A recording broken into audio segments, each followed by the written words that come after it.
కొట్లాడి తెచ్చుకున్న మన తెలంగాణ గవర్నమెంట్ తెలంగాణలో కాంగ్రెస్ ప్రభుత్వం మన ప్రజలకు ఏం చేస్తుందని చెప్పేసి అంటున్నారు. ఏం చేస్తుందో ప్రజలందరూ గమనిస్తూనే ఉన్నారు.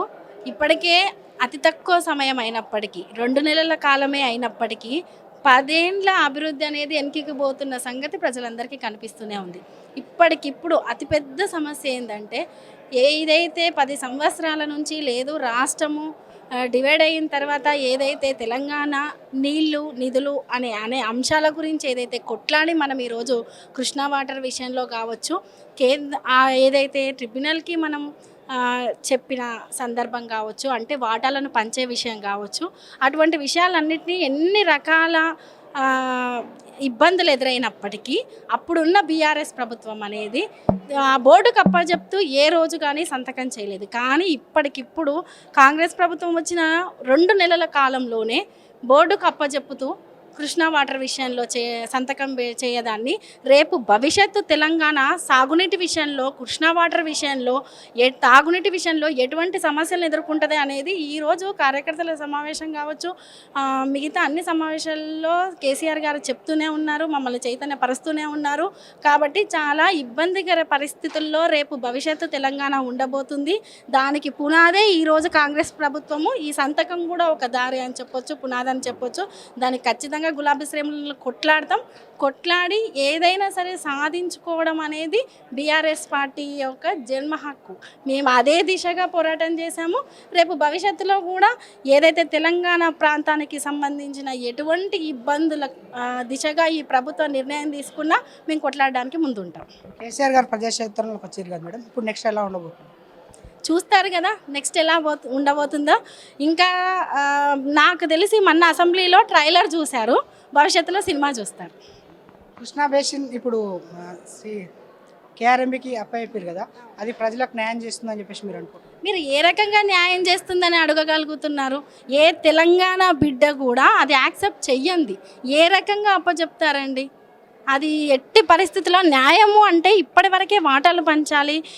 కేంద్ర ప్రభుత్వం అనేది వాటాలు పంచకుండా ట్రిబ్యునల్ అనేది ఎంత ఇబ్బందులకు గురి చేసింది. ఆ ఇబ్బందులన్నీ ఎదుర్కొంటూ కూడా మేము సాగునీటి మీద లేదు మాకు రావాల్సిన వాటా మీద బీఆర్ఎస్ ప్రభుత్వం అనేది ఎటువంటి నిర్ణయాలు తీసుకుంది అనేది చెప్తూనే ఉన్నారు, పేపర్లో వస్తూనే ఉంది. ఇప్పుడు వెళ్ళి ఆ రకంగా సంతకం చేసి రావడం అనేది ప్రభుత్వానికి ఎంతవరకు సమన్వయం అనేది అందరం క్వశ్చన్ చేస్తాము. దాని గురించి పెద్ద ఎత్తున ప్రతి తెలంగాణ బిడ్డ పోరాటం చేయాల్సి ఉంది. రంగారెడ్డి ఎత్తిపోతల పథకంలో 1 ఎకరాకు నీళ్ళు ఇవ్వలేదని చెప్పేసి ఉత్తమ్ కుమార్ రెడ్డి అంటారు, దాని గురించి మీరు?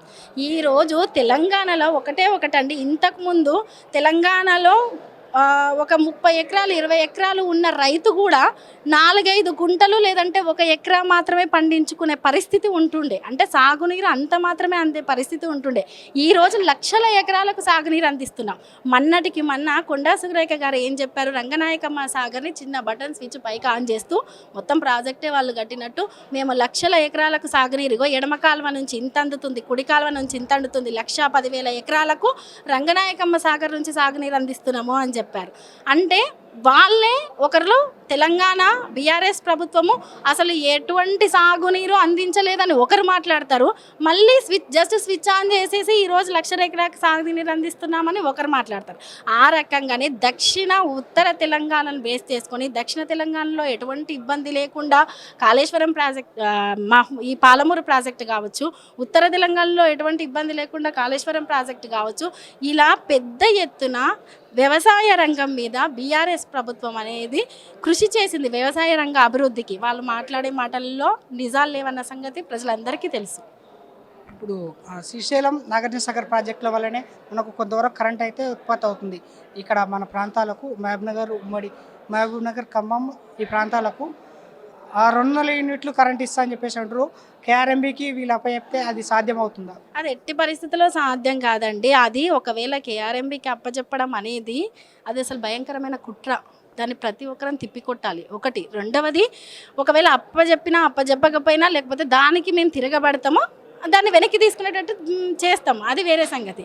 కానీ ఎట్టి పరిస్థితుల్లో 200 యూనిట్లు అనేది ఉచితంగా వాళ్ళు ఇచ్చిన హామీ అనేది ఎంతవరకు సాధ్యమవుతుంది సాధ్యం కాదనేది భవిష్యత్తులో తెలంగాణ సమాజం మొత్తం చూస్తుంది, వాళ్ళ మీద తిరగబడుతుంది.